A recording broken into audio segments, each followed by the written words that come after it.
Concomitamment, l'opposition a perdu aussi du terrain par rapport à la législature passée. Donc on peut dire effectivement que en termes de configuration, il y a eu une différence par rapport à la législature passée. Mais si la comparaison porte, par exemple, sur le pouvoir, les fonctions, les compétences de l'Assemblée nationale, là, il n'y a pas de modification, il n'y a pas de changement. Quelles sont les compétences d'un Parlement? Les compétences d'un Parlement sont simples, sont classiques. Le Parlement a d'abord la fonction de représentation, c'est-à-dire que le Parlement est le réceptacle des grandes préoccupations nationales. Le Parlement, on le sait, de manière extrêmement classique, le Parlement vote les lois et le Parlement contrôle l'action du gouvernement. Car, comme on le dit, le Parlement incarne le destin de la démocratie en raison du contrôle qu'il exerce au nom des citoyens. Alors, comme vous venez de parler de fonctionnement, quel devait être le fonctionnement de l'Assemblée nationale dans sa configuration actuelle? Vous savez, quand les députés arrivent à l'Assemblée nationale, ils arrivent sous des bannières politiques, ils sont élus sous des bannières politiques. Donc quand ils arrivent à l'Assemblée nationale, ils se regroupent autour de ces bannières politiques-là. L'UNIR, la coalition Arc-en-Ciel, le CST, l'UFC, voilà les bannières sur lesquelles les députés se retrouvent. Et ils ont formé ce qu'on appelle des groupes politiques ou des groupes parlementaires. Mais le souci, c'est que pour constituer un groupe politique ou un groupe parlementaire, il faut être administrativement autorisé à le faire. C'est-à-dire que c'est le règlement intérieur de l'Assemblée nationale qui fixe le seuil à partir duquel un groupe de députés ou une formation politique a la possibilité de pouvoir constituer un groupe parlementaire. Et donc, sous la législature précédente, la législature qui vient de s'achever, pour constituer un groupe parlementaire, le règlement intérieur le dit, il faut 1/5 des députés de l'Assemblée nationale pour constituer un groupe parlementaire. Bon, donc ça veut dire qu'il faut avoir 4 députés pour constituer un groupe parlementaire. Toute la question de savoir si ce seuil-là qui était valable sous la législature précédente, si ce seuil-là sera encore valable sous cette législature-là. Et ça, c'est le règlement intérieur, c'est l'amendement du règlement intérieur qui nous le dira. Et je crois que c'est un élément extrêmement fondamental. Et ça, ce sera le premier défi, la première question qui sera posée à la commission qui est chargée de modifier le règlement intérieur. C'est un véritable défi pour savoir si, par exemple, un groupe politique ou un parti politique comme l'UFC, qui a 3 députés, par exemple, aura la possibilité de pouvoir constituer un groupe parlementaire. Parce que quand vous arrivez à constituer un groupe parlementaire, vous avez de la visibilité. Vous avez de la visibilité, vous avez les moyens matériels, les moyens financiers pour pouvoir fonctionner et pour pouvoir exercer convenablement votre mission. Donc, la première question, le premier défi qu'il faudra relever, cette commission va la relever, j'imagine, c'est de savoir quel est le seuil qui sera fixé pour pouvoir créer ou mettre en place un groupe parlementaire à l'Assemblée nationale. Vous restez avec nous, je reviens dans quelques instants. Et justement, quelles sont les attentes des Togolais vis-à-vis de cette Assemblée? Roger Amina s'est intéressé à la question. Voici son reportage. Siffler l'hémicycle semble chose aisée, y rester, travailler, débattre pour le donner du peuple reste difficile, voire compliqué. Les nouvelles têtes des anciennes réélues de l'Assemblée nationale togolaise ont commencé leur périple ce mardi avec des défis à relever. Les 5 forces en présence auront faute à faire avec des discussions législatives devant être non seulement contradictoires, mais surtout constructives. Loin d'être les députés de fin du mois ou de fin du quinquennat, pour beaucoup de Togolais, la nouvelle équipe doit véritablement s'atteler aux réformes constitutionnelles et institutionnelles. Ajouter à cela d'autres priorités. Le rôle régalien d'une Assemblée nationale se constitue en un triptyque, le fait de représenter le peuple, de légiférer et de contrôler l'action du gouvernement. À côté de cela, il faudrait également éviter à l'Assemblée de s'engager dans des polémiques et des dissensions politiciennes. L'Assemblée est élue pour un peuple et doit fonctionner pour le peuple. L'Assemblée ne devrait pas prendre parti. Il faut que cette Assemblée puisse structurer le parti. La misère a gagné pratiquement tous les territoires de notre pays. Il y a les questions hautement sociales, la question des travailleurs, la question des étudiants. Il faudrait que les députés planchent sur ces questions essentielles. Les députés ne doivent pas se limiter seulement à voter les lois. Il faut qu'il y ait parmi eux des investigateurs, ceux-là qui aillent sur le terrain, des commissions qui puissent investiguer sur régularisation des cas de détournement de fonds pour pouvoir assainir le niveau financier de notre pays. Depuis la présentation devant le comité contre la torture et que cette promesse a été faite que le code pénal et le code de procédure pénale seront adoptés, mais depuis là on attend et nous devons croire que la nouvelle assemblée fera de ce code pénal et code de procédure pénale sa priorité.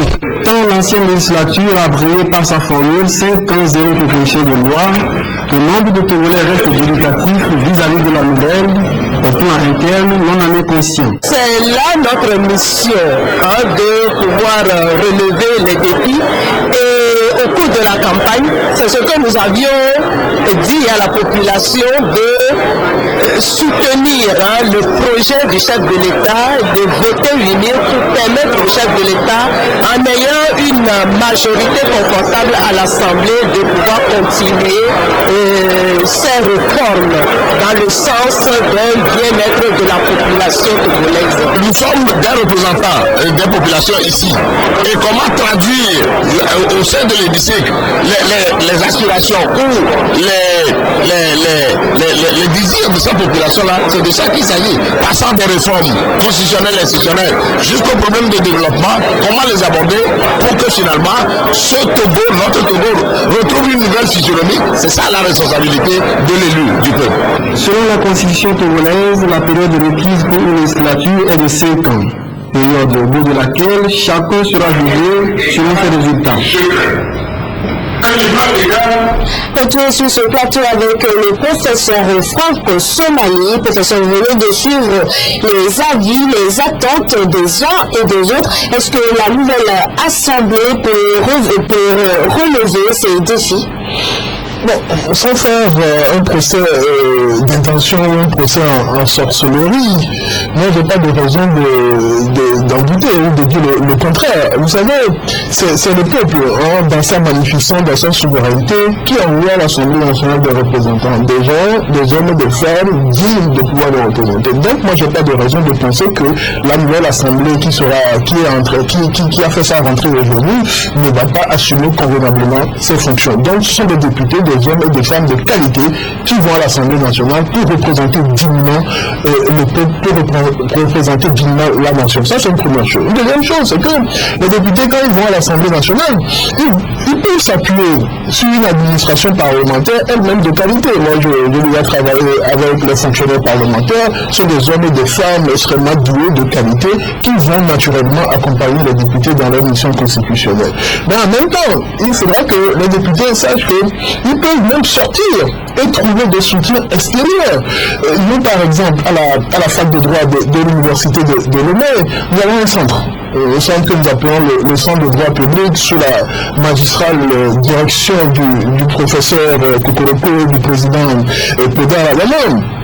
Nous avons un centre où il y a des compétences qui accompagnent les députés dans leur mission constitutionnelle de législation et de contrôle de l'action du gouvernement. Nous l'avons fait au cours de la législature passée et nous sommes encore disponibles à le faire au cours de cette législature-là, aider les députés à assumer convenablement. Vous savez, le chantier qui s'ouvre, le chantier, c'est un chantier qui est vaste, c'est un chantier qui est immense.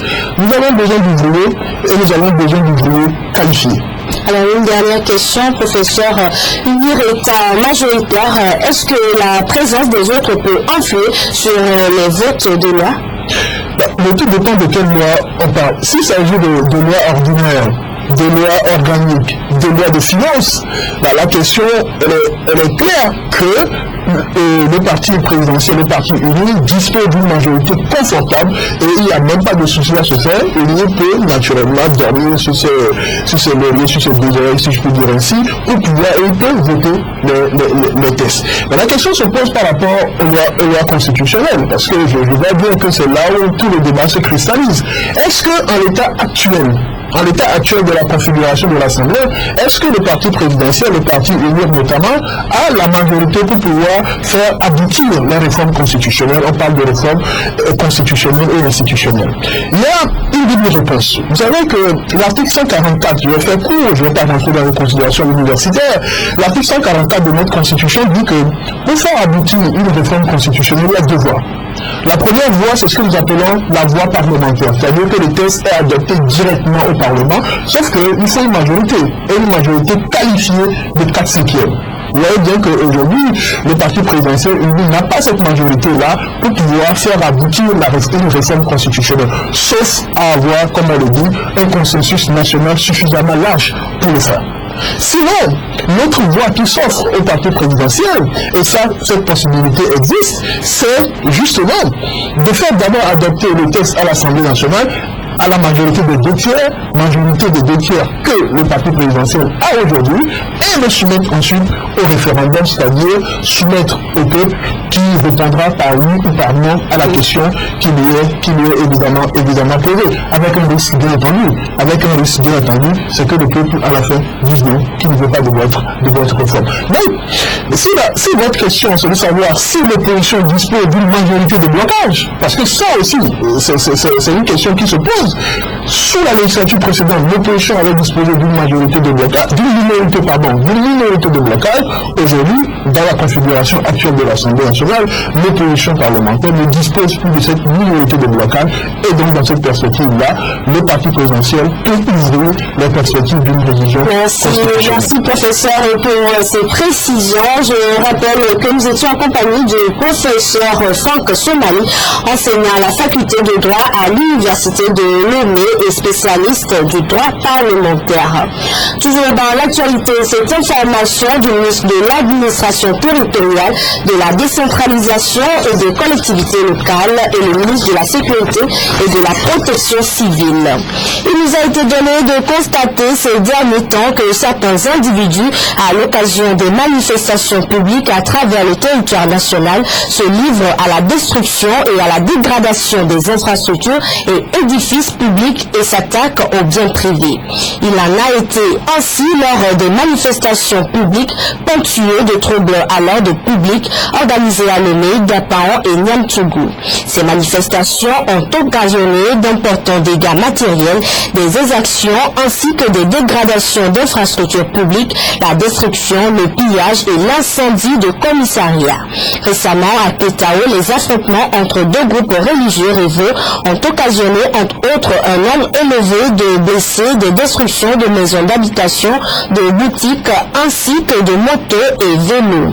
Les importants dégâts enregistrés sont la plupart du temps le fait d'individus mal intentionnés qui n'ont rien à voir avec les dites manifestations en profitent pour commettre des actes crapuleux. Au regard des incidents enregistrés et face aux conséquences néfastes qui en découlent, notamment les destructions et dégradations de biens publics et privés, le recours systématique aux actes de vengeance et d'intolérance, les ministres en charge de l'administration territoriale et de la sécurité tiennent à rappeler à toute la population que le droit et la liberté de manifester ne sauraient en aucun cas être synonymes de casse et de destruction. Les individus qui, sous le couvert de manifestations publiques, n'hésitent pas à assouvir leurs intentions délictueuses doivent s'attendre à répondre de leurs actes devant la loi. Des instructions fermes ont été données aux forces de sécurité pour identifier et appréhender dorénavant les auteurs de ces actes répréhensibles. Les deux ministres invitent tous initiateurs et organisateurs de manifestations publiques à prendre toutes les dispositions pour préserver, quelles que soient les circonstances, la paix sociale, la quiétude et la sécurité dans nos villes et campagnes et à prévenir et éviter toute destruction ou dégradation des biens publics et privés et toute atteinte à l'intégrité physique des concitoyens. Toujours dans cette édition, les associations et ONG initient divers ateliers de renforcement de capacités sur toute l'étendue du territoire national. Ceci pour amener les populations togolaises à s'approprier du processus de réconciliation lancé en 2009 et pour la mise en œuvre du projet de promotion des valeurs de tolérance et des droits citoyens. L'atelier prévu pour 3 jours a été ouvert ce mardi à Lomé. Ils sont des promoteurs communautaires des valeurs de tolérance et le respect des droits et devoirs humains et journalistes. Ils prennent part à cet atelier de renforcement de capacités pour la mise en œuvre du projet de promotion et de revitalisation des valeurs de tolérance et de respect des droits citoyens dans le processus de réconciliation nationale, réconciliation lancée en 2009 au Togo. Aujourd'hui, chaque Togolais œuvre à sa manière pour la réussite de ce processus. Organisé par le réseau des associations et ONG togolaises pour l'éducation aux droits de l'homme à Haute-Tête, cet atelier entend approfondir la connaissance des participants en vue de renforcer la responsabilité citoyenne dans le processus de réconciliation nationale. Il s'agit de former des promoteurs communautaires de ces valeurs de tolérance et de respect des droits humains à la sortie de cet atelier, qu'ils maîtrisent ces valeurs qui sont nobles, ces valeurs de tolérance et de respect des droits et devoirs citoyens, qu'ils comprennent l'importance de ces valeurs dans le cadre du processus de réconciliation en cours. Avec l'appui du projet d'appui à la société civile et à la réconciliation nationale PASCONA et l'Association togolaise pour la défense et la promotion des droits humains, la TDPDH, ce projet est exécuté pour une durée de 4 mois à compter du 20 juin au 20 octobre avec une série d'ateliers sur toute l'étendue du territoire national. Partageons le point de vue de la CVJR, Commission de vérité, justice et réconciliation, selon lequel la réussite du processus de réconciliation dépend essentiellement de la volonté politique, l'engagement des populations et le changement des mentalités. Le RAOTET veut amener les populations à travers ces rencontres à l'appropriation du processus et à un changement de mentalité en vue d'une réelle réconciliation nationale. On en vient à cet atelier de restitution du rapport d'analyse situationnelle des centres de jeunes et des infirmeries scolaires du Togo. Ce mardi, au cours de cet atelier, les acteurs de l'enseignement et de la santé se sont penchés sur les questions relatives à l'éducation sexuelle des adolescents. Une rencontre qui a pour objectif de mettre à la disposition de ces jeunes des centres d'écoute et de conseils en matière de santé, de reproduction. Madjomashta. Selon le rapport du recensement général de la population réalisé en 2010, 31%, soit presque le tiers de la population togolaise, sont des jeunes et adolescents âgés de 10 à 24 ans. Des chiffres qui traduisent une extrême jeunesse de la population, soulevant ainsi des interrogations quant à la satisfaction des besoins de santé spécifiques à cette jeunesse. Donc nous, adultes, ce sont nos enfants, nos jeunes, nos adolescents qui sont beaucoup plus actifs sur le champ donc, de la sexualité, et c'est eux surtout qu'il faut protéger. C'est en cela que nous avons donc décidé de vérifier dans quelle mesure les adolescents et les jeunes togolais ont accès ou non à ce service-là que nous appelons service de santé sexuelle et de la reproduction. Comme je le dis, c'est un gros mot, mais qui ne veut pas dire autre chose que la capacité pour ces jeunes-là de se prémunir contre les infections sexuellement transmissibles. D'après le rapport présenté, on ne compte que 35 centres de jeunes et 37 infirmeries scolaires inégalement réparties sur l'ensemble du territoire, ce qui cause un réel problème en matière d'information et de sensibilisation de ces jeunes et adolescents sur des thèmes comme les grossesses précoces, la santé sexuelle et surtout les IST et VIH-Sida. La norme voudrait que tout établissement qui a au moins 1000 élèves ait une infirmerie. Il n'est pas exclu que moins de 1000 élèves, on peut mettre une infirmerie, mais nous n'avons trouvé que 37 infirmeries scolaires. Au niveau des services qui est offert dans ces infirmeries, c'est juste quelques comprimés et puis les premiers soins en cas de blessure. Il faudrait que chaque partie s'approprie les recommandations et voir comment les mettre en œuvre de manière à toucher les jeunes et les adolescents. Toujours dans la présentation du rapport, il est demandé à tous les acteurs, surtout au gouvernement, de déployer des efforts pour l'harmonisation d'un cadre en vue de la création et la gestion des centres de jeunes et infirmeries scolaires sur toute l'étendue du territoire. Ainsi donc, une offre de services diversifiée pour répondre aux besoins des adolescents et jeunes pourra être effective. La Société de patrimoine, eau et assainissement en milieu urbain et semi-urbain bénéficie depuis 3 jours de l'appui technique de la Direction nationale de contrôle des marchés publics. Cette société parapublique née de la réforme du sous-secteur de l'eau et de l'assainissement renforce les compétences de ces organes internes en gestion des marchés publics. Rajoum Hamadou. Les membres des organes internes de gestion des marchés publics de la SPO, Société de patrimoine, eau et assainissement en milieu urbain et semi-urbain, en plein exercice.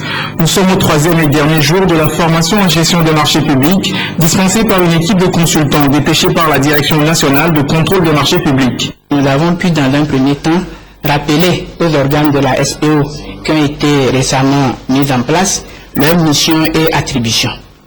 Ensuite, nous avons pu échanger avec eux sur les différents délais réglementaires dans la passation des marchés publics et la nécessité de respecter ces délais pour l'efficacité de la procédure. Enfin, aujourd'hui, nous sommes en train de clôturer par un cas pratique qui va nous permettre d'examiner les délais de passation des marchés à la SPO, c'est-à-dire voir à chaque niveau quel est le délai que chaque organe prend, afin de déduire le délai moyen de passation des marchés. La SPO, conformément à ses attributions, est appelée à réaliser des travaux de maintenance, d'extension, de renouvellement des infrastructures d'alimentation en eau potable. Elle est donc appelée à lancer des appels d'offres pour la réalisation de ces ouvrages et séduire les bailleurs pour financer ces projets. Et à cette formation, c'est justement de la gestion efficiente des marchés publics, fondée sur la qualité, le coût et les délais qu'il est question. C'est un renforcement de nos capacités pour voir dans quel cadre, dans quelle possibilité il peut peut-être raccourcir les délais. Vous savez, ces délais-là, c'est très important pour nous. Bon, nous cherchons des financements et ces financements-là ont un délai de décaissement. Aujourd'hui, nous avons un projet, c'est le projet donc financé par l'Agence française de développement pour l'amélioration de l'eau potable à Lomé. Donc jusqu'à une certaine, peut-être en fin d'année, on ne pourra plus décaisser. Il faut qu'on puisse finir les travaux, c'est un exemple que je donne, avant qu'on arrête les financements. À l'instar de la Direction générale de la SPO, les directions annexes et autres commissions de passation ou de contrôle des marchés publics estiment avoir assimilé les réglementations régissant l'attribution des marchés publics. En tant que membre qui prévient de la commission de contrôle, ça nous permet d'accélérer l'absorption des fonds qui seront éventuellement mis à la disposition de la SPO pour réaliser les ouvrages d'eau potable.